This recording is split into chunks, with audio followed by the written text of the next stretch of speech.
spooky. Yeah, I will take you outside today, I promise. Hello and welcome to my channel, Haylee Marie Vintage. Today I am super excited for this project. This has been kind of a dream project for a little bit for me. So today I am making my first ever Gunnesax pattern. I absolutely adore Gunnesax dresses and now they are completely out of reach for me budget-wise for the most part. I did get one recently, but it's because I lucked out. Most of the time these suckers seem to be running like 300 plus, which is not my budget, so I picked up a pattern instead and I'm really excited. This is the pattern. It is McCall's 4381. It has what I love the most in Gunnesax, which is the corset detail down the front. This is the pattern we're using. Very excited. I am planning on doing version C because I don't have enough fabric for either of the other versions. I'm gonna see if I have enough fabric left at any point to do an extra ruffle at the bottom, but I might not, so TBD on that. This is the fabric I am using. I'm very excited. I love this fabric and I actually thrifted it. I like barely have enough yardage, I think. So that is why I am going with version number 2, the short version, is I feel like this is the perfect fabric to figure out fit before I buy more other lawns that I like. And then we are also gonna line it with this boring lawn I have. And I'm just gonna line the bodice. The skirt, I feel fairly confident I can just wear a slip with the skirt. And then for trims, which is really what makes a Gunnesax, we have a couple things going on here. So one of the things I have is some different cording that I bought at Joann's. I really didn't like Joann's cording selection, but it's kind of what I have access to. So I did buy some. I am using this like pointy crochet trim for, I think, the bodice around the neck. And then the rest of the dress, I think this pairs pretty well with this cute little floral trim. And I think that is it. The other thing of note for this is I'm very excited. So I am going to be constructing this dress while at a sewing retreat, a local sewing group in Seattle. Booked out, I guess there's like a place here that like is set up as like a 10-person sewing place. So we've all been quarantining. We're gonna take our COVID tests and then we're gonna head up and we are gonna sew together. And I'm really excited because most of these seamstresses have been sewing for like decades. So I'm sure I'm gonna learn a lot. I think I'm the least experienced seamstress there. So I'm really excited. Most people are like the types that are like custom drafting their patterns and things like that. So I'm excited to learn from them. And I'm also really excited. I should be cutting this on a cutting table. What a world, what a dream. So that is what we are going to jump into now, is me cutting this pattern out at the sewing retreat. So I will see you there. Here I am cutting out my fabric using a cutting table. She had these really nifty like stand-up cardboard ones, which was really great because she had like ones with mats on them for if you're rotary cutting, but since I wasn't, it was great to not use those up and instead have a place I could cut with scissors since it was 10 people and 5 tables. The cutting was pretty straightforward. I did have to kind of jigsaw puzzle things and I did make a mistake. You were supposed to cut the front of the dress on a fold so you wouldn't have a seam down the center, and I didn't, so guess who has a seam down the center? But everything turned out okay and it's fine. The other thing you'll see here is I'm using some pattern weights that are pretty nifty, and I actually picked up a pack and I will link more of them down below because I think they're really, really great. I really like the weird shapes that they are. I feel like it helps keep some of the weird corners down when you cut. I actually didn't enjoy cutting on a cutting table as much as I thought I would. I found it challenging. I think it's that you just get used to your setup and then it becomes really, really challenging to change from your setup. So I think that's what happened here. But yeah, I didn't actually enjoy this as much as I thought I would. And I don't know that I feel like my back got as much of a relief as I thought it would. So that's just all very interesting. After I finish cutting out these pieces, what you don't see is off camera, I go and I went ahead and ripped the fabric for the ruffle and the ties. I would just cut a slit and then rip it, and everything would then be like perfectly on selvage and stuff like that. Here I'm just showing you the workroom. I just felt like this felt like a very fun and non-competitive version of Project Runway. Sorry for the shaking. I was trying to slowly pan with my tripod and it didn't work out that well, but as you can see, cutting tables, lots of sewing stations. Only about half of us are here at this point.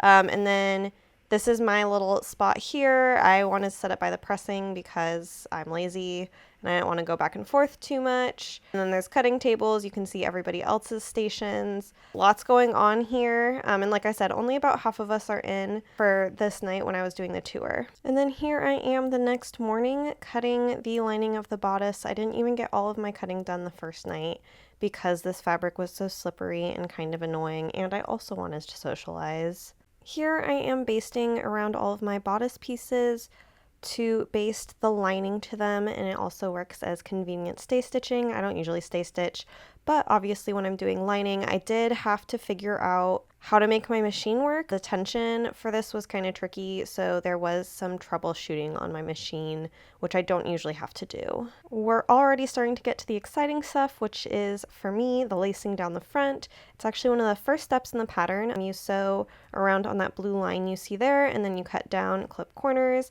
and then you turn it inside out, and you press that down to prep it to be ready for the lace for the cording. And here you can see me putting in the lace for the cording. I actually didn't use what I showed you at the beginning of the video.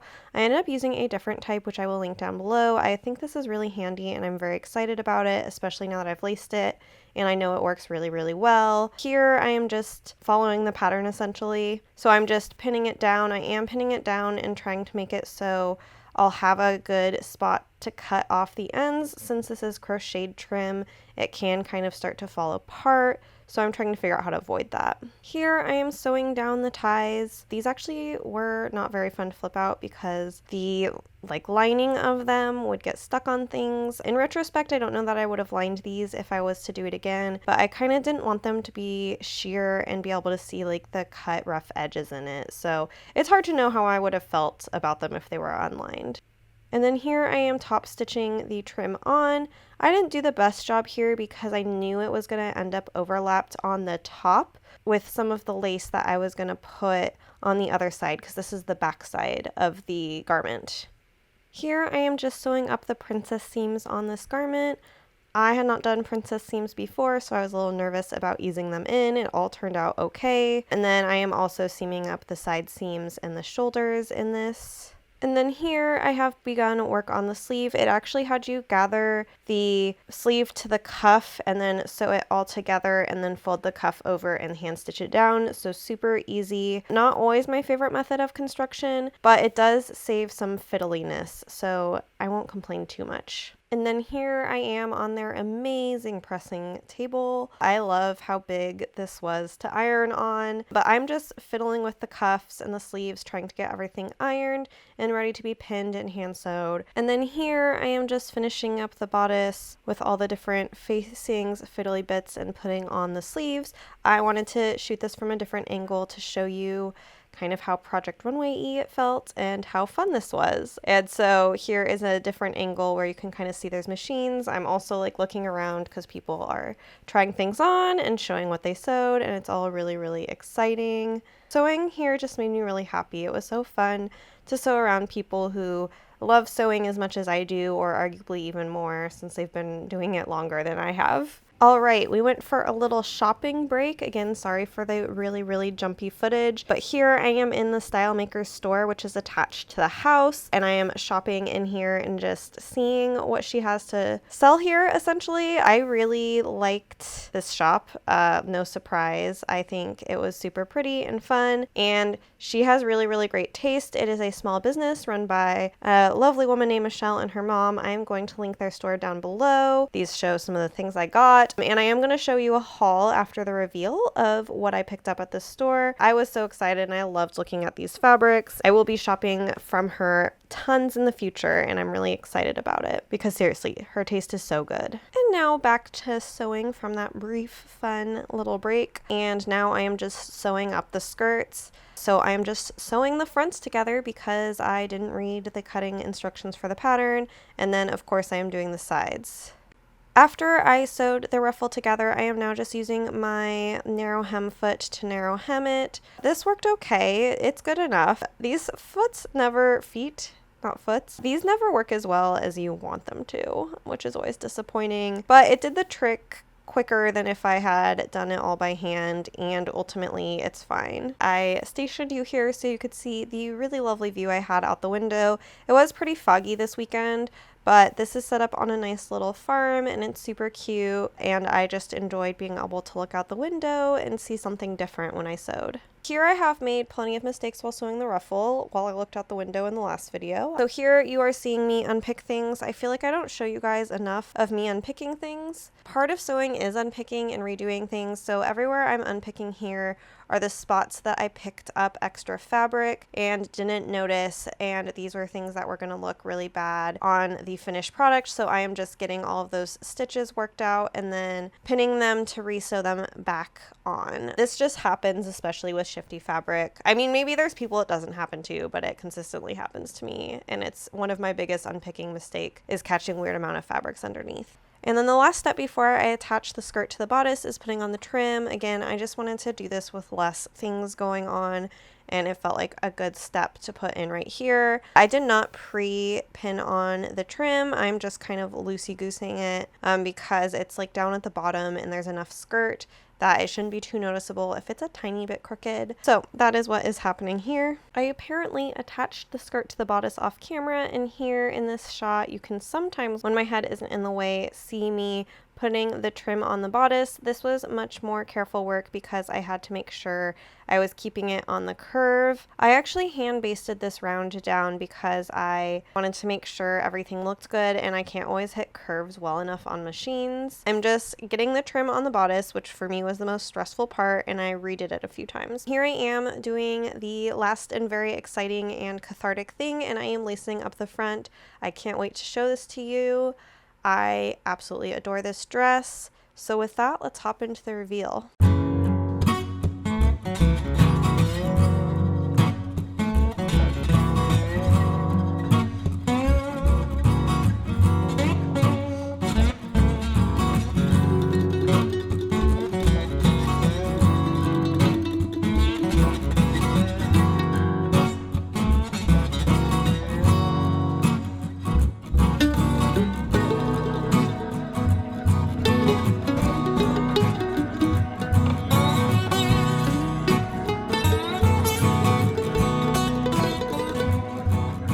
Alright, you have seen the reveal, you have seen this beautiful, beautiful dress and the amazing place I sewed it at, as well as a quick tour of the shop that was there. Speaking of the shop there, I am doing a weird, hey Spooky, Spooky's decided to scratch this chair while I sit in it, which is a bold move. But anyway, because I did go to a fabric store, I do have a little bitty haul for you, and I also have a haul from, we did a pattern and fabric swap, and actually one of the people had leftovers from like an antique booth that sold vintage patterns that they just were getting rid of and clearing house. So I actually have quite a few really cool patterns. So we have this one here, and it's really cute. It's a little like shirt dress.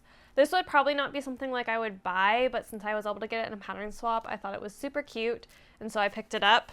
And then we also have this nice, I think 70s piece. It just is a nice skirt with a yoke or pockets. There's a few different vibes here, so I think that's really fun. I don't know, I also thought this blouse was cute with a little pussy bow. That, and then this one actually is kind of a Gunnesax looking dress, so I can probably make another Gunnesax type dress out of something like this. I also picked up a men's pattern because I made a pair of pants for a friend, and we were actually looking for a pattern like this when I made them.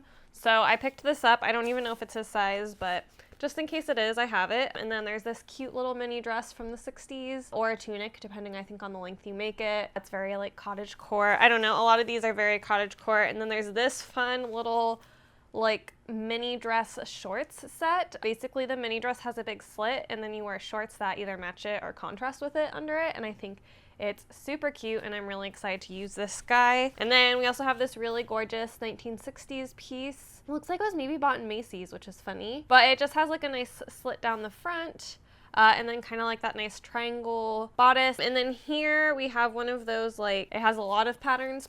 And one of these dresses you can kind of make like this long vest thing here, which I think is kind of cool, and I'm definitely looking to try out maybe this fall. And then last we just have a bathrobe. I don't need more bathrobe patterns, but here we are. It was around and I took it. So yeah, so that is my pattern haul. Then I also got some things at the shop. So I got this set of pattern weights. I think they're really nice. She had them actually in the house for us to use, and we all really liked them and we all bought some. So very, very clever advertising by her. And then I also bought, it's called a buttonhole gauge, and I guess you just like space it out where you want your buttons and then you mark your holes. And I thought this was super cool, and I think it'll make my life easier, and even just like the time saving of not having to mark the patterns buttonholes and instead using the gauge to get the right spacing and then being able to just poke my pencil through these. It just sounds really nice.